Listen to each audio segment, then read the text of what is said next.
And it's 9:29 now, but that's okay. We'll get a little bit of an early start this morning with Tillamook today. Good morning, Lisa. Good morning. It's so nice outside. I love it. I know. I'm here this morning. It's like 65, by the way, at 8, 9:30, 11. I love it. I'm here with Mike. What? Were you telling me it's not that warm? It was 69. Oh, 69. Oh, well, when I came in, my car said it was 65. So I'm here with Mike, Port of Garibaldi manager, and Shaena. And Jessica, if you're listening, hurry up. Come in, please, so we can talk about the railroad. We were going to talk about Port of Garibaldi and also the Oregon Coast Scenic Railroad, which is what Shaena's in here for. Right, as a board member of Oregon Coast Scenic Railroad, and something exciting that's happening, I think people are hearing about it. The rail riders are coming to town. Yeah.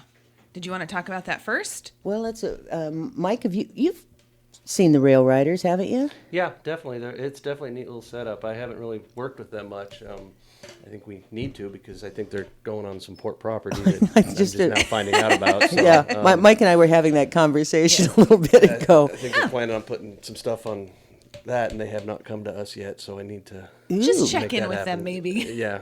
Because we have all everything in Bay City there on the other side of the tracks is a Port of Garibaldi. So. Exactly. And what these little light, they weigh about 100 pounds. They're going to carry 4 people. They're pedal like a bicycle.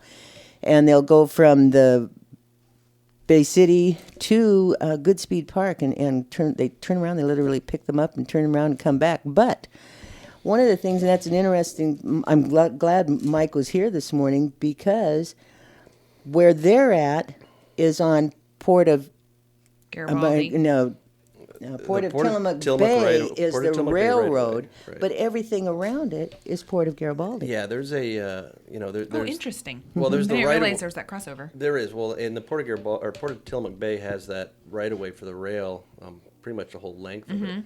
And so you get like up in Garibaldi, we got all these jurisdictions. Bay City, we have these jurisdictions, and the right of way is like 50 feet on each side of the center line, and that's kind of what led to the Oregon Coast Scenic Railroad and the Port and the Lions Club getting together to have to move that 90 train in Garibaldi because back 40 plus years ago when it was set there, it was set over that 50-foot line, so it was actually sitting on there right away, not all the way on the Port of Garibaldi property, which is where it's supposed to be. So. Right.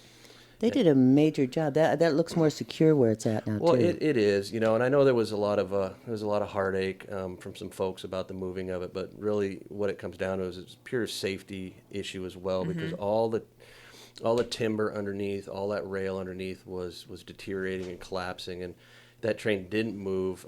Another 5-10 years from now, it probably would have fallen over because of some parts that track is. And, so we're putting a lot of effort. The Port of Garibaldi, the city of Garibaldi, and we got a lot of contributors like PUD and Northwest Hardwoods have been really helping to rebuild Lumberman's Park down there. And they're going to reposition the 90 train, going to get it lined up, work on helping to get it ADA accessible and cleaned up. And, the big issue with it, though, is the Lions Club's kind of under the gun because they don't have a lot of members nowadays, and that 90 train itself, which is a huge piece of historical artifact there, it's deteriorating at a very rapid pace, and the Lions Club needs to get some volunteers to come in and help. I know there's a lot of passion out there for that train. If we can get that passion focused to help preserving it and restoring it, and our whole goal with everything we're doing, the city's doing, the railroad's doing is to preserve that entire area for generations to come. Because if we don't, we're going to, as with everything, if we don't do something, we're going to lose a big chunk of history in a few years. Sure. And people come from all over the country, and there's been some international folks that have come out just to see that 90 train as of itself. So. Yeah, it's a really cool, that you can walk up and touch it. And there's some neat history, and they have some really neat history inside. And just because it has been deteriorating so bad, it has become a safety hazard. I know our insurance was on the verge of having us cordon the thing off so nobody could even get near it because there's so many rusty corners, rusty edges. It's not ADA accessible. So in order to move forward in the future, we have to work with the Lions Club and the Oregon Coast Scenic Railroad and the city to help turn that into a park and a usable area that can be used by generations to come. Like I said, if not, they're gonna lose the entire thing. Yeah. So when I was by there Saturday, and I think Lumberman's Park, and there's some really cool logging equipment and There's some neat old stuff out there. some Again, harness, some horse collars, and well, again, the Lions Club, really neat bunch, but we're seeing the same thing with the fire department, the volunteer fire departments, and everything else. Life has become so complicated Yep, and so busy. busy Yep. that there's not a lot of time for people to volunteer for these kind of groups. And our local fire departments are suffering drastically from the lack Terribly. of volunteers. But with the Lions Club, they're down to a handful of members, and they're still putting on a bunch of events that draw a good amount of people. Right. So in order for all this stuff to move forward, they need some help. they need some help. I think there might be a fish fry coming up or something. there There's is. a lot of reasons to get involved. And there's a lot of passion surrounding all of this, even with the railroad. I mean, I don't know what the numbers are, but I know the Oregon Coast Scenic Railroad, I think last year they brought in 22,000. Yeah, Oh yeah, visitors. that's what Shane and I were talking about Yeah, that before you came 22,000 here. visitors to Tillamook County, and their ridership is they're anticipating their ridership to increase. So Yeah, that I whole area is actually, a big draw. I don't know, some website called onlyinyourstate.com, but it had the 6 scenic train rides in Oregon that you need to go take, and the Oregon Coast Scenic Railroad was number 2. Yeah. That's Nice. really cool. Yeah. Nice. I think people are going to have, and folks, Kim Maitland, it's Kim and his wife Anita that are doing the rail riders, and you can look them up. They're Joseph Branch Rail Riders. Grant McComey did an article about them. They can't, because of, we just passed the ordinance in Bay City. We had a special meeting a week ago, last Tuesday, and approved it. So it will be available for purchasing. They'll have ticket sales in that but not until the 26th. But on the 21st, any business or service organization can ride for free. Oh, cool. 9 and noon and 3 o'clock, and they'll have 10 of them. So and they're four people each. They'll have someone in the front and someone in the back, because they'll cross. Let's see, Latimer. There's a couple places they have to I'm cross. not sure. I haven't been Yeah. talking to these folks at all. So Yeah, and they'll. But you we are need. after We need this. to. I'm gonna make sure that there's a conversation, and that's one of the things, Mike, because when you said there's a lot of jurisdictions that tie together. When we talk the port, how big? And I've always found this interesting. It's how huge. big Port of Garibaldi. You've got the a huge district area is that big. you Well, cover.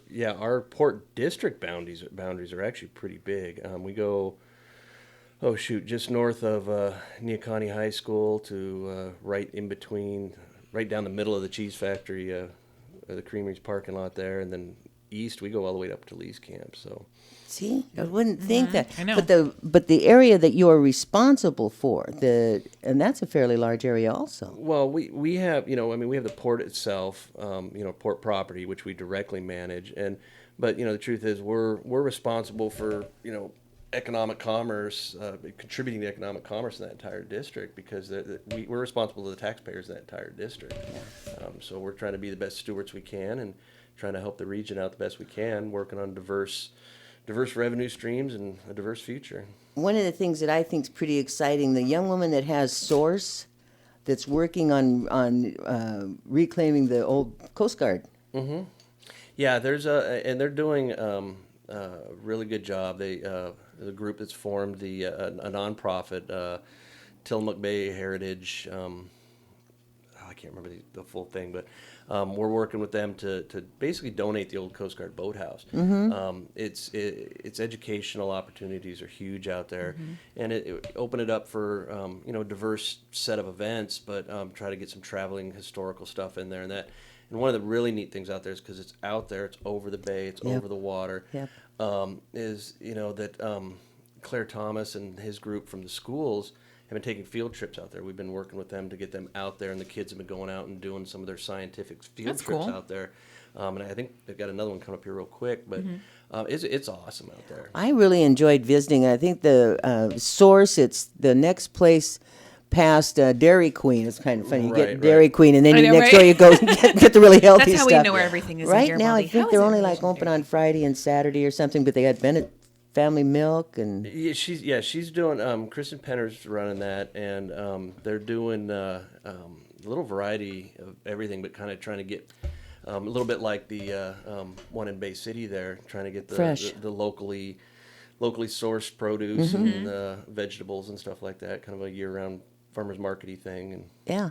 Oh, I'm impressed, and I was really impressed with the work doing on the old Coast Guard boathouse. We were talking about the way you could tie together, maybe take a kayak trip from there to Bay City. oh, there's a lot of opportunities. Well, you know, and going back to the old Coast Guard boathouse out there, and you know that thing ran pretty much from the 40s all the way to the 60s, an active Coast Guard boathouse. But it's, as with everything, a lot of these municipalities and special districts, we're faced with financial issues when it comes to history. You know, this revolves back around to the 90 train as well. You know, there's a huge volunteer effort. And I don't know what dollar amount the port and some of our partners put in a considerable amount to redo lumbermans. And I think the Oregon Coast Scenic Railroads, you know, they're $20,000-$30,000 into this Sure. putting new track under it and doing all this. But there's this financial issue with history throughout this entire country, and it sucks that we're at a point that we have to put a price tag on Right. history. But that question needs to get asked sometimes: at what point is history? We would love to be able to save every piece of history out there, but we're going to lose some, and it's inevitable that it's going to happen with tightening budgets, increasing costs, all these other things. So if the best part about where we're going with the boathouse is that this nonprofit group is getting, you know, a lot of donated stuff, a lot of volunteers, a lot of help. It's starting to pick up some momentum, and this may be the only way we can save that boathouse, because 10, 15, 20 years from now, the port and the local entities might not be able to afford to maintain it. Right. We might That's lose the it. same reason out at the Port of Tillamook Bay, the helping hands and the officers' quarters. That wouldn't have the cost, but now, and if you notice, they've painted it gray. They've trying to keep with the Right, and we historical. You know, everybody wants to save history because it's huge, but again, you know, at what There cost wasn't a is that gonna need. come? It wouldn't have happened. Yep. Yeah. Well, we're going to take a quick break and talk about Roby's. You don't buy furniture every day, so it just makes sense that when you do invest in that new sofa or recliner that you're paying the best price possible. The same goes for that mattress or your refrigerator. At Roby's Furniture and Appliance, you'll find the top name brands: Maytag, Frigidaire, La-Z Boy, Lane Simmons, Tempur-Pedic, and more. All under one roof, all at low, low prices. Roby's offers high volume pricing and selection with small town service and a smile. They have something in every price range and every taste. And don't forget, Roby's offers free delivery to veterans and active duty military. See them right now for great savings, serving the folks who call the coast home. Roby's Furniture and Appliance, Astoria, Tillamook, Lincoln City, Newport, and Florence. And they're doing a great job on their new facility. That's going to be something. Oh, I isn't know. it, It's out so there? fun to... It's fun to watch construction go up, you know, TBCC and Roby's and stuff like that, when I can just drive by and look at it and it's not affecting my drive. Yeah, there's a lot going into that. That actually affected us the other day because we needed a load of concrete, but everybody laughed at us because they said every truck in the state is going to be heading there for the next 2 days. So it's a good thing. Well, it's a good thing. It is a good thing. One of the things when we talk about construction, it's the time of year. I signed a contract the other day. We're going to get some paving done over on Bewley Street in front of the. It's about time. Good. My kids are going to go fishing in some of those potholes out there. I think people know where I mean between Tillamook and their avenue and the Handle Factory. That is a rotten It's road. bad. But that one's signed off, and we're going to be doing a few others too. Did you get out of town and for some motocross this weekend? We did. Evan, my youngest, he decided he's been riding since he was about 3 years old. He's 12 now, and he's been wanting to race for years, but it always directly conflicted with baseball season. So he said, "I ain't playing baseball this year. We want to Washougal? ride." So we went out to Washougal. Nice track. He's been riding. We been working with Tommy Week. He's a professional rider. Has been training Cool. with him, and so we went out there. It didn't end well for us this week because we had a catastrophic bike failure, but we'll be back. There's always next time. Yeah, he's having fun though. Yeah. A little more expensive than baseball. but- Oh, I'm sure. Yeah. One, Oh, no, I was going to say, I think we should mention the railroad has a Mother's Day excursion coming up yes, on they Sunday. do. Because, oh my gosh, Mother's Day is Sunday. So early this year. it's at 1 o'clock. I believe it's at 1 o'clock. Let's see. Yep, 1 o'clock starts from Garibaldi. Another thing, and people have complained. I don't blame them. The crossings are pretty bad up in Rockaway, and ODOT said they're not our responsibility as that apron. You kind of think it's going to be, but They said, nope, it's not us. And so Oregon Coast Scenic Railroad has money set aside, and they're going to start doing the work on those crossings, which will make everybody happy. Yeah, well, more and more people we get coming to the county and walk around. Rockaway gets pretty full in the summer. Yeah. So. Oh my gosh, yeah, it does. Well, and Garibaldi, you guys have got such cool stuff. Now,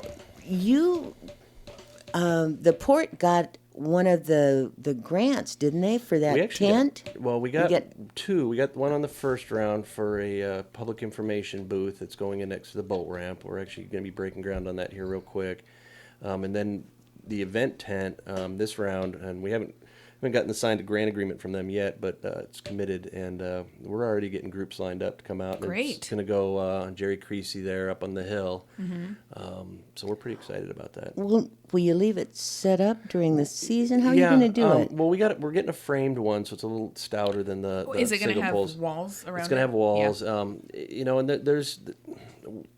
it's going to be a Herculean effort to take up and down with just port staff. I can imagine.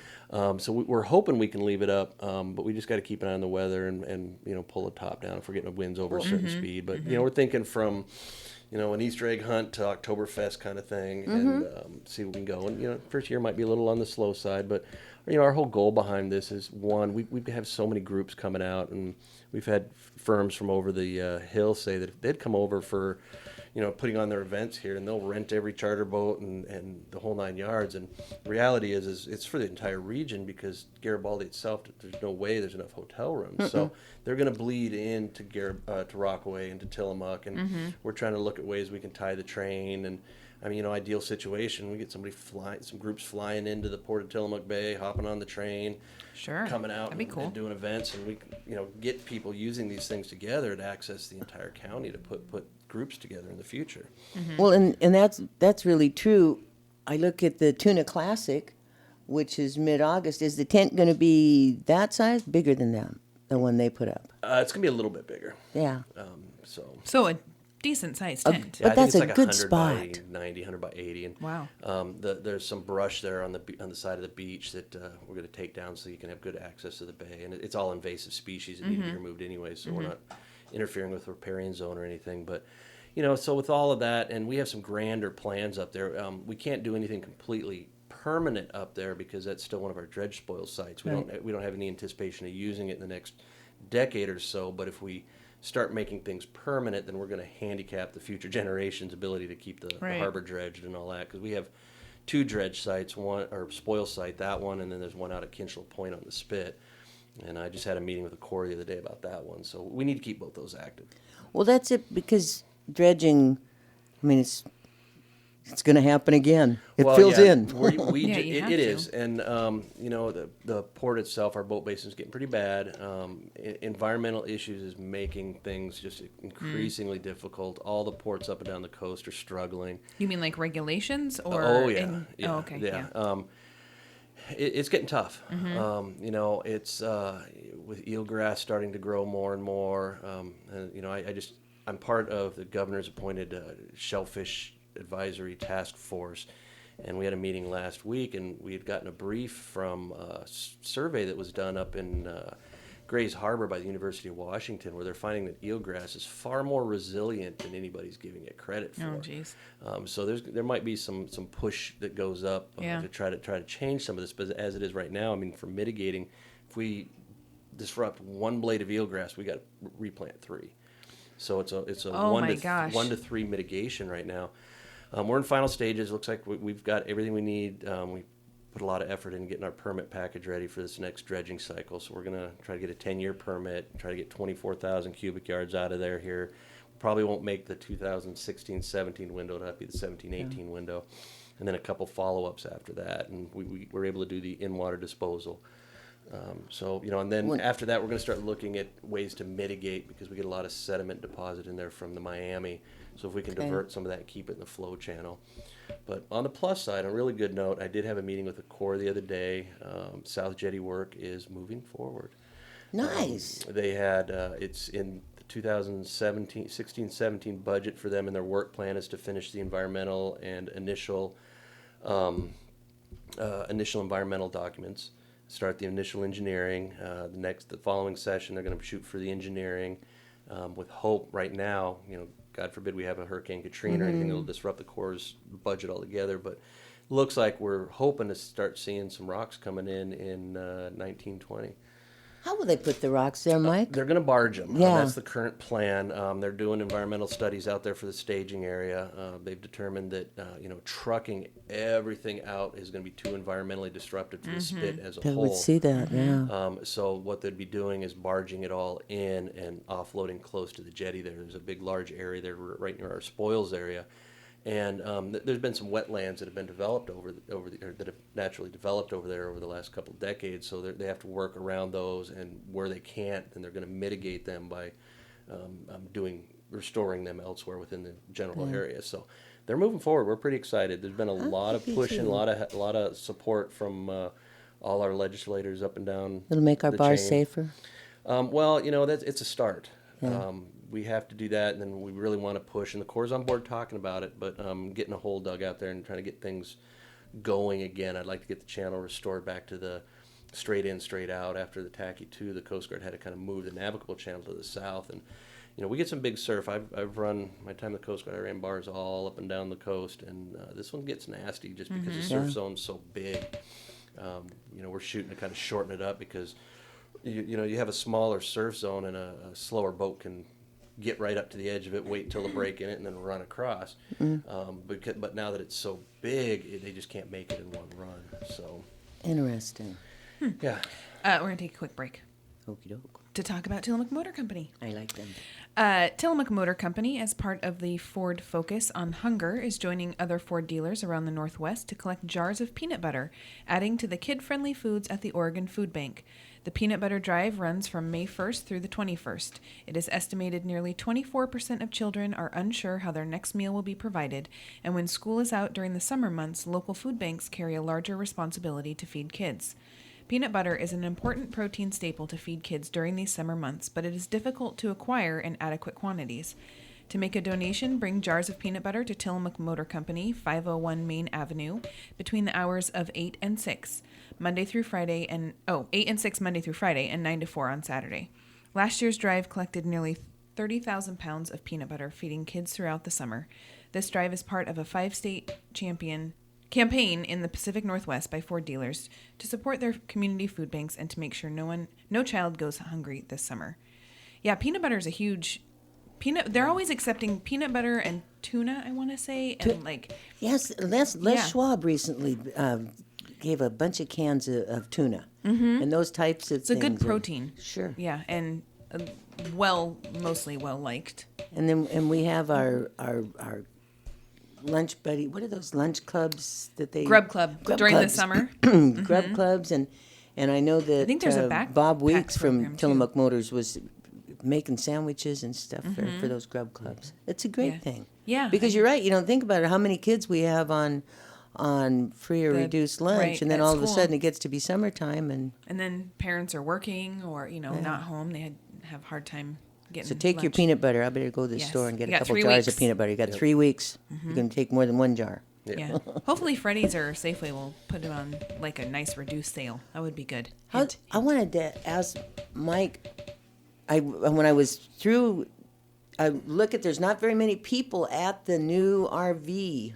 It looks a lot better. we are booked solid. It's coming up here real quick. It's going to start filling back up, and what we did is Time of year. we're almost all the way to September. There's maybe a couple spots here or there. That makes perfect sense. Well, what we did is, we put a lot of effort in. We still got a little bit of work to do, but completely remodeled that a while back. And before there was some year-round residency there, and we're not allowing that anymore. Just because it's for visitors and the whole nine yards. And we cleaned it up, and we're trying to make things nicer and safer. So Got a nice laundromat. well, it is, and we're looking at revenue streams to keep the port running aside from our tax base, and that's a good resilient one. One of the things with ports in general, you got to be careful because you invest too much in one, and something changes in a fishery and whatnot. We have a couple new businesses looking at coming in, and they're not looking at focusing on salmon or just one thing, but being able to be diverse to focus on everything in order to because we could be looking at a few years of dry years for salmon season coming up here, just with some of the drought conditions down south and everything. So they can really destroy a port if you put all your eggs in one basket when it comes to that. So Not that I don't believe that the beer from here is Pelican, but I think of up at Astoria, Bowie beer is down there on the marine. Bowie drive. beer in Astoria, you got. Could Wet you do Dog. something like that? We're shooting for it, and we've already been talking to the state. We've had a couple interested. We want to find something. Pelican is better though. We're going to find. We want to find something that's going to complement Pelican well. We want something that's coastal, and between Pelican and DeGard, and if we can bring in another, it could turn Tillamook into a little bit of a beer connoisseur destination. The craft beers are people are so impressed with them. Well, we've got anymore. that big piece of property in between the Coast Guard station where the port office is, where the crab pots Beautiful are stored. piece. And we've created a new crab pot storage lot, so we're slowly getting everything out of there. We did qualify under the Brownsfield to get the environmental survey done to that spot. We got some artist renditioning. State is 100% helping, trying to get something going with some grant benefits and stuff like that to potential businesses that want to come in there. Well, you can make those tax benefits for them, and it makes a whole lot of difference. It's with everything. We were talking. There's such a big push about housing in the whole 9 yards, and especially in the Portland area.